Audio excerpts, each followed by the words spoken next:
I'm going to be unboxing this tarot deck called the Practical Tarot. It's by Lisa Kessler. It's on the Beyond Words publishing label. They sent this to me to open it up, give a review. So full disclosure about that, but I'm pretty unbiased. I'm not getting paid for this or anything. I'm just going to give my impressions of this deck. And also one other thing, my wife, who's also a reader, a tarot reader, she received one of these decks several weeks ago and made a video about it, an unboxing. And I did participate in that video a little bit. I just happened to be walking by while she was filming, and I was there for a few minutes. So I have seen it a little bit. I don't remember much. I just remember that I thought it was a pretty cool deck, but this is my own video, and I'm gonna have my own independent impressions of it today, looking at it. So I'll share that with you. Let's get into it.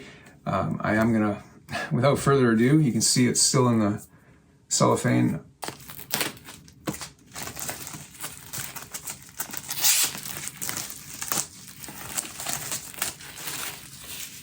Cellophane wrap is off.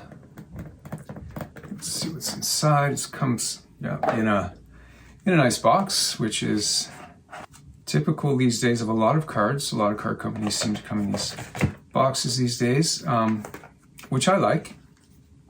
The cards fit inside of that box like that.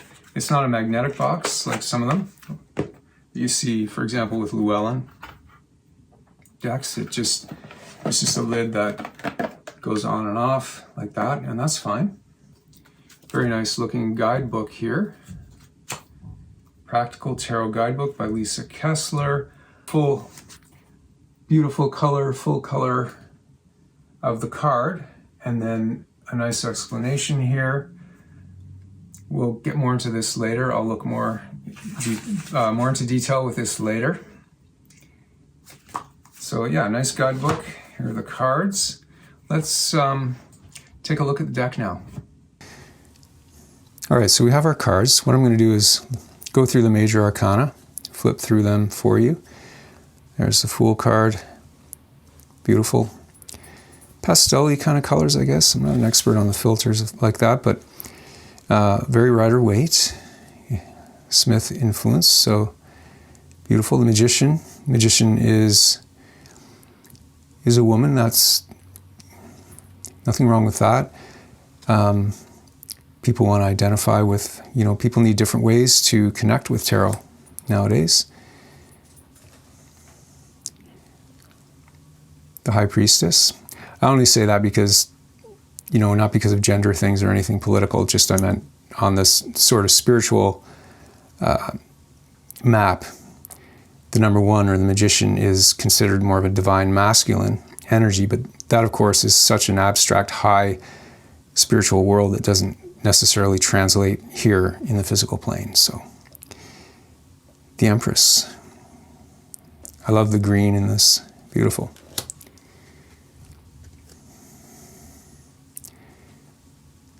The Emperor. I really love, I said this in another video, that there are new people creating decks all the time, and it's always evolving. The tarot is always evolving, and it's really interesting to see. People are doing a great job, very interesting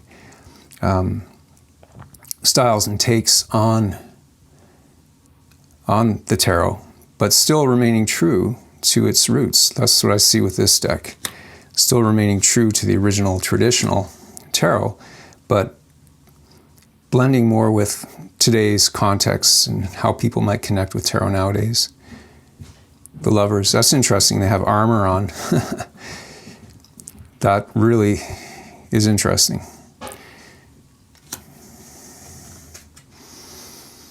And then the Chariot. The charioteer looks very enthusiastic and happy. They're really moving forward. That's a very beautiful take on that card. Strength. I love that. The Lion and the Lamb. Kind of a fierce look on the character in the card. Determined. That's really nice. The Hermit. One of the tests I do for decks when I get a new deck, or if I think I'm going to purchase a deck, is I'll look at the cards without, knowing what they are, type of thing, and see if, especially with, I try not to look at the bottom where it says, and see if I can tell what the card is. That's not the only way to decide if you're going to get a deck, of course, but Wheel of Fortune. That's interesting. Now, that I might not know would be the Wheel of Fortune if that was not there. Not to say it has to look like the traditional deck. I'm just saying, oh, I get it. The 4 animals, right? There's the eagle, the ox, the lion, and the human, right? The 4 fixed signs of the zodiac. Ah, and there's the wheel. Got it. Cool. Very cool. Justice. Very nice. The Hanged Man. These ones are fairly straightforward. Still nicely done though. Death. Interesting. That's interesting. It really has the theme of death not being a final ending, but a transformation. And the light is there.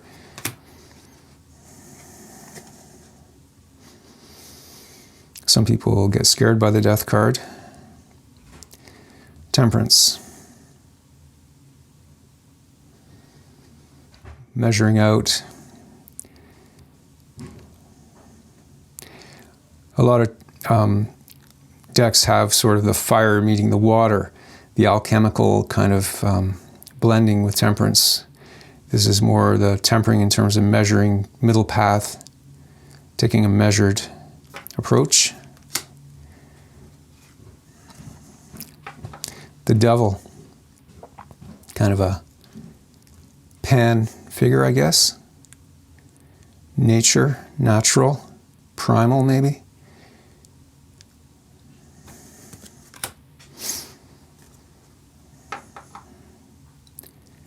The Tower, that's interesting. Not sure. I'm going to look that one up, I think. The Tower. I mean, I can tell it's the Tower. It's an interesting look. The Star. Very nice. The Moon. Yeah. And the Sun. Oh, the Sun is beautiful. This really captures that essence of joy and enthusiasm and vitality that you want to receive in a reading when you see this Sun card there. And then we move on to Judgment. Yes, that makes complete sense there. And the World. Oh, very cool. That's interesting. I love that artwork, that approach. Very nice. And let's just look at a couple of, here from the Suit of Cups. Ace of Cups, yeah, very nice. Two of Cups. Yeah. So all the minor arcanas have illustrations, similar to what you might find in any Rider-Waite-Smith based deck, which is excellent for people who are experienced readers or learning to read, because that's kind of like the prototype or the standard template for tarot decks. Beautiful. So yeah, I did say I wanted to look up the Tower, and then I'm going to do a reading. If you hang in, I'm going to do a reading for us right here using the deck. So the Tower represents a major change coming into your life. Yeah, sudden unexpected shifts. Okay, might feel uncomfortable. Transformation begins.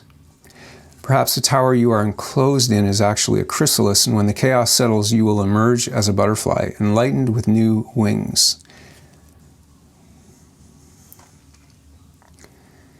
Okay, that's pretty much the standard accepted meaning of the Tower archetype in tarot. As the lightning strikes around her, she will emerge from the ruins as a new being of light with a resilience and beauty that can only come from weathering a storm.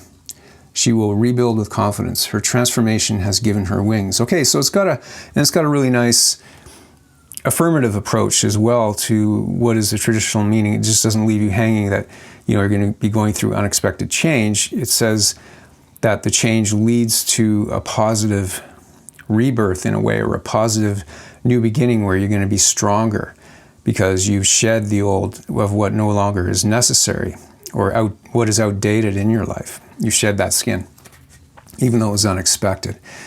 So that's pretty cool. That's really nice. That's really good, especially for people who are just starting to learn about tarot. It's really good to see what the healing messages are, even in the so-called shadowy or challenging type cards. Okay, so now what I'm going to do, like I said, I'm going to do a reading. Now, here's what I do. I'll just do it. I'll show you a little bit, because I don't like casino shuffling, and if you don't like casino shuffling, you might like this. I learned this from one of my teachers years ago. So you just go 3, 4, 5. So you've got 5. And then you just keep doing over and over until the deck is gone. Okay. All right. So what do we need to know today from this deck? The Practical Tarot by Lisa Kessler, released on the Beyond Words publishing label. What do we need to know today? Bump the tripod, sorry about that. Positive guidance. Now, take what resonates if it does resonate. If it doesn't resonate, that's okay too. Take it as food for thought. Tarot is a deep philosophical, psychological, and spiritual system as well. So we've got 4 swords. The traditional meaning, of course, means take a break, take a rest. You can see that from the imagery, and receiving, you could say that might even represent the higher self, your higher self. You're taking that time out to receive that healing and energy, recharge from your higher self. But let's see what it says in the book. Number 4, of course, is a number of stability, and it would be in Chesed, if you know about the Kabbalah. If you want to make those associations, you don't have to. As a reader, you don't have to know any of that stuff. You need to know the cards, though. Okay, so, 4 cups. What am I doing? 4 swords. Okay, so it does go cups. Okay, it goes in a bit of a different order than I always think of it, as going wands, then cups, then swords, then pentacles. But everyone has their own way of ordering that, and that's fine. Oh, there we go. 4 swords. Okay. He sleeps on the clouds of his dreams. His worries, concerns, and new ideas are set aside so he can rest his mind and spirit and accept the healing light of the universe. The problems have not disappeared. They will be dealt with later. This is a time for healing. So it's saying, right now you can put your problems down, you can deal with them later. You need to rest. You need to accept the healing light of the universe, or as I said, your higher self, however you want to think about that. Angels, whatever works for you. Okay? The 4 of Swords calls for a much needed rest. Now is the time to slow down and allow your mind and body to rejuvenate. Be sure you're making enough time for sleep. If you need to take a nap, take one. This is self-care, not laziness. Okay, and this definitely resonates with me because I've been going to bed a little bit later than usual.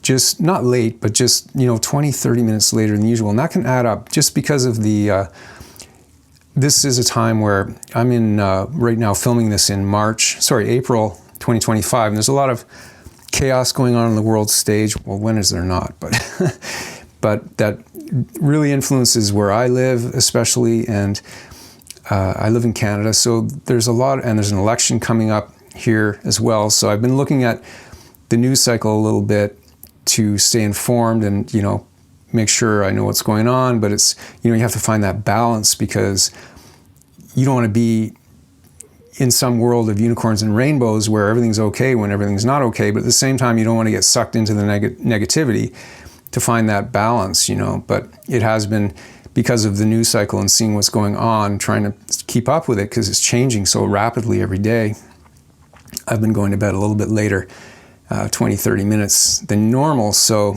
I definitely feel like I need a little bit of extra rest. Maybe I will take a nap today. And I was just saying this morning, I need to get to bed earlier. So, if this resonates with you as well, maybe it's just a reading for me, but if this resonates with you, take that. But otherwise, take it as food for thought. That's one of the ways that tarot can be useful and helpful for you in your life. A lot of times it'll tell you something that you don't know, but often that you connect with intuitively, but often sometimes it'll be something that you already know and it'll confirm it for you. And you'll really know, you know what, that is really important right now for me. So a couple other things about the deck.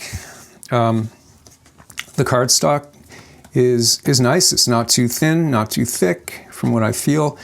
It's got a glossy feel. There are no borders, as you can see, so the artwork really pops on the cards.